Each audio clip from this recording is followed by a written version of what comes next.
Seja sincero, você crê no poder de Deus e na atuação do Espírito Santo nos dias atuais da mesma maneira que o Senhor agia no passado? Deixa aqui nos comentários, porque o vídeo que eu vou compartilhar agora vai edificar a sua fé e é somente para aqueles que creem e acreditam no poder de Deus e na atuação do Espírito Santo. Eu vou resumir só para o irmão contextualizar aqui para você, tá bom? Eu vou compartilhar esse vídeo de um jovem que veio de uma nação africana estudar, e quando ele estava terminando o seminário, ele e outros brasileiros foram enviados para a cidade do sul de colonização alemã.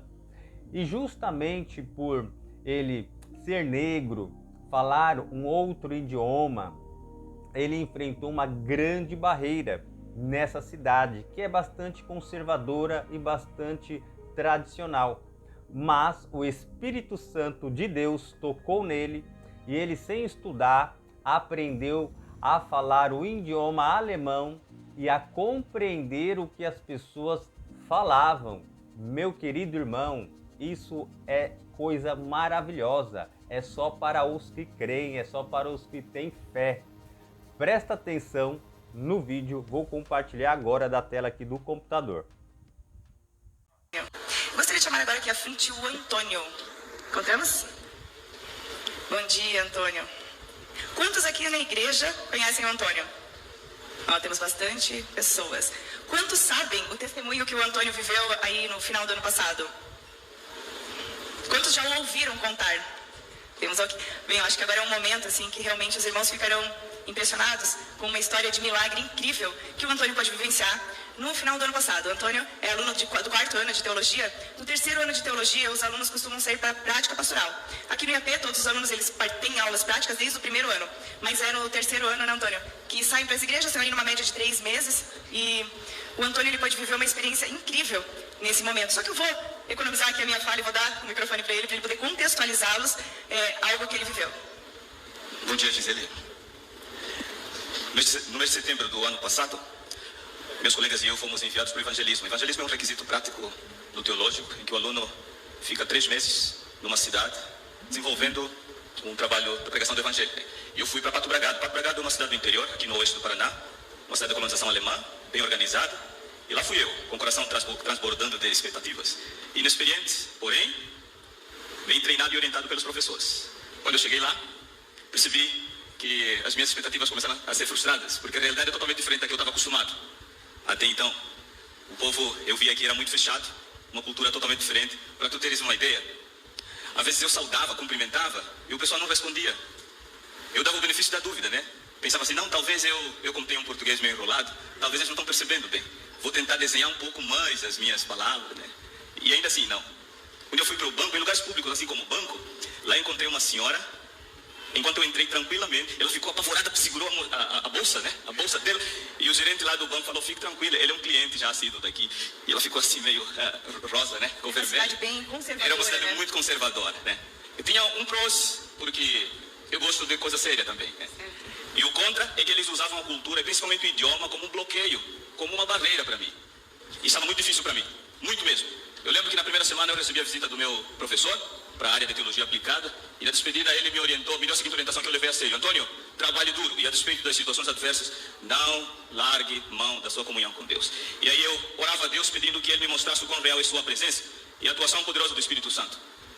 Em minha mente veio de forma muito forte o texto famoso dos métodos de Cristo, e eu me perguntava como eu vou misturar-se com esse povo que não quer que eu chegue perto, como eu vou suprir essas necessidades se eles acham que eu não tenho nada para dar, como eu vou granjear-lhes a confiança se eles só desconfiam de mim, e como eu vou convidá-los então se nem o primeiro passo da misturação eu consigo dar.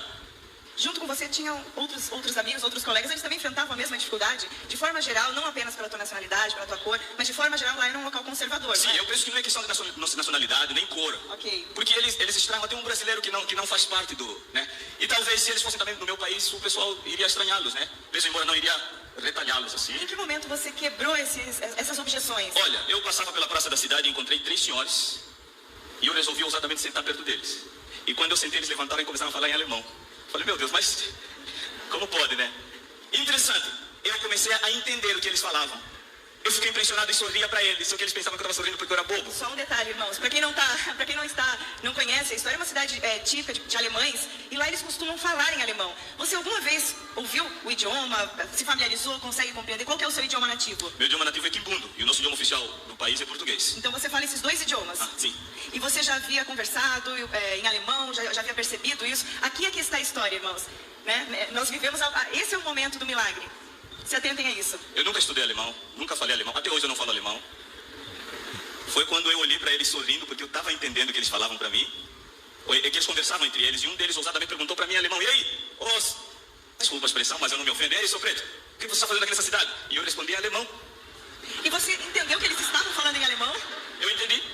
Naquele momento você achou que eles estavam falando em alemão, ou houve alguma suspeita? Será que eu estou entendendo direito? Você compreendeu que você estava entendendo? Naquele exato momento eu pensei: será que eles estão falando inglês ou português? Nenhum desses dois idiomas eles estão conversando. Eles estão falando alemão. E eu estava impressionado porque eu estava entendendo o alemão. E o Espírito Santo falou de forma muito forte na minha mente: fala com eles. E eu me perguntava: mas como eu vou falar se eu não consigo falar o alemão? Foi quando o Senhor dirige a pergunta para mim e eu respondi em alemão. Ele ficou assim: Mein Gott, was sprechen Deutsch? Meu Deus, o preto falando alemão. Eu fiquei impressionado porque a confirmação de que eu estava falando alemão vinha deles. E você ficou feliz também? Eu fiquei feliz, claro. E não te ofendeu o fato de eles chamarem de preto? Não, eu estava feliz porque o processo da misturação estava começando. É o que eu queria. Misturação. Havia algo maior por detrás, né? Ok, eu estava ali com uma proposta de oferecer a eles o evangelho. E a partir dessa conversa, portas se abriram de maneira muito segura. Esse povo podemos ter dificuldades no começo, mas eles são muito bem confiáveis. Portas se abriram, eles próprios me ajudaram com o envolvimento da igreja mais próxima da cidade, me ajudaram no desenvolvimento de todo o trabalho que eu fui lá fazer. E uma coisa interessante, nós conversávamos antes, eu e o Antônio, e esses colegas, novos colegas que você havia feito, né, que até o momento eles levantaram um banco, saíram, desprezaram, de repente eles te acolheram, eles simpatizaram muito com você. E quiseram te levar para vários lugares, você se tornou muito conhecido, muito popular na cidade, né? Sim. Qual foi o primeiro lugar que você foi, ali por intermédio deles? Eles me levaram para conhecer uma professora de alemão, Terezinha Euler. E eles se impressionaram porque o alemão que você falava era um alemão raiz, digamos assim. Eles chamam de Hochdeutsch. O Hochdeutsch, eu nem sabia o que era o Hochdeutsch, né? Eu fiquei aprendendo depois. O professor parece que, eu tô vendo que ele tem cara de alemão.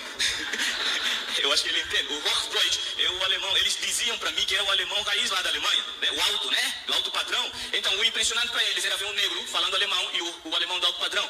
Eu creio que isso é capacitação do Espírito Santo. Eu creio nisso, né? E você entendeu, então, naquele primeiro momento, vocês ficaram ali conversando em torno de quantos minutos? 15 minutos. 15 minutos de conversa e você compreendia perfeitamente e tudo falando em alemão. Sim. Impressionante, né, irmãos? E eu fiz um trato com essa professora de alemão. Eu falei: eu vim me candidatar para ser teu aluno, você vai me ensinar alemão. Ela falou: mas você já fala alemão. Eu falei: não, mas eu preciso aprender a gramática. E em troca disso, eu quero também ser teu professor, porque eu sou professor. Eu sou professor de Bíblia. Meu professor me disse que eu era professor de Bíblia, né? Mesmo? E ali nós fizemos esse intercâmbio. Ela me ensinou alemão, da gramática, e eu lhe ensinei a Bíblia. E aí as coisas fluíram. Muito bom. E o Antônio teve uma experiência incrível. Ele foi convidado para um evento da cidade. Ele se tornou muito popular em toda a cidade, porque ele era o negro que falava alemão. E todos queriam vê-lo, né? Ele se tornou atração ali. Inclusive, o Antônio foi chamado para um dia em que havia um evento na cidade. E ele foi chamado para falar em alemão na igreja luterana da cidade. Eles conta um pouquinho para nós como foi Eles essa estiveram experiência. comemorando os 501 anos de reforma. E eles me convidaram para falar para mais da metade da cidade. A cidade tinha cerca de 6 mil habitantes. E aí eles me convidaram para falar em alemão. Eu comigo assim: meu Deus, eu não sei falar alemão. Mas o povo não entende que ich spreche kein Deutsch, né? Eu não sei falar alemão. E eles falavam: não, mas você vai ter que discursar em alemão. Eu falei: Deus, se o senhor quiser, faz de novo. Imaginei a sensação dele, né? Porque ele não tinha certeza de que ele falaria alemão, ele não compreendia. Então, assim, houve esse lado humano teu. Como que foi esse momento? A princípio, eu também me questionei.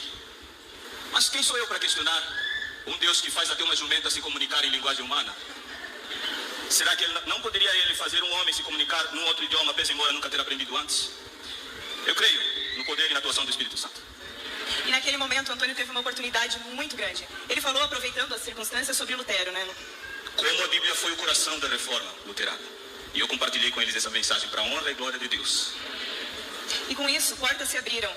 Muitas pessoas vieram participar do evangelismo, que estava tão difícil, não é mesmo, Antônio? E como resultado, muitos aceitaram ser discípulos de Jesus através do batismo. E lá começou uma nova igreja adventista de sétimo dia. Louvado seja Deus. Louvado seja Deus. Muito obrigado, Antônio, pelo teu testemunho. Tenhamos um bom sábado.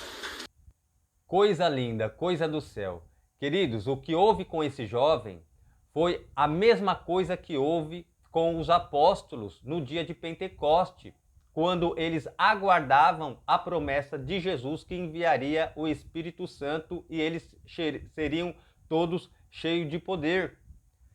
Lembre-se que o texto diz que quando o Espírito Santo desce sobre eles, todos eles começaram a falar em outras línguas conforme o Espírito Santo permitia que eles se expressassem. O texto ainda vai dizer que havia em Jerusalém judeus de todo o mundo. Então, cada um os ouvia falar em suas próprias línguas maternas. Coisa maravilhosa que aconteceu com esse jovem. E tem gente que acredita mais no poder de Satanás e tem medo do diabo. Servos de Deus, aqueles que se dizem cristãos. E quando vê vídeos como esse, não acreditam que Deus trabalha da mesma maneira que trabalhou na antiguidade. Ele continua trabalhando nos dias atuais, demonstrando seu amor, demonstrando o seu poder. Veja bem, não foi poder de pula-pula ou quebra-quebra, não. Foi uma necessidade que o irmão tinha. Então, cada dom que Deus dá a um ser humano, a um indivíduo, a um servo dele, é justamente para suprir uma necessidade, para que o evangelho seja anunciado e alcance as pessoas. Diferente do que, infelizmente, nós estamos vendo em algumas igrejas que mais parecem com religiões afro-africanas. Espero que você tenha gostado desse vídeo, que Deus abençoe sua vida e sua família. Tchau!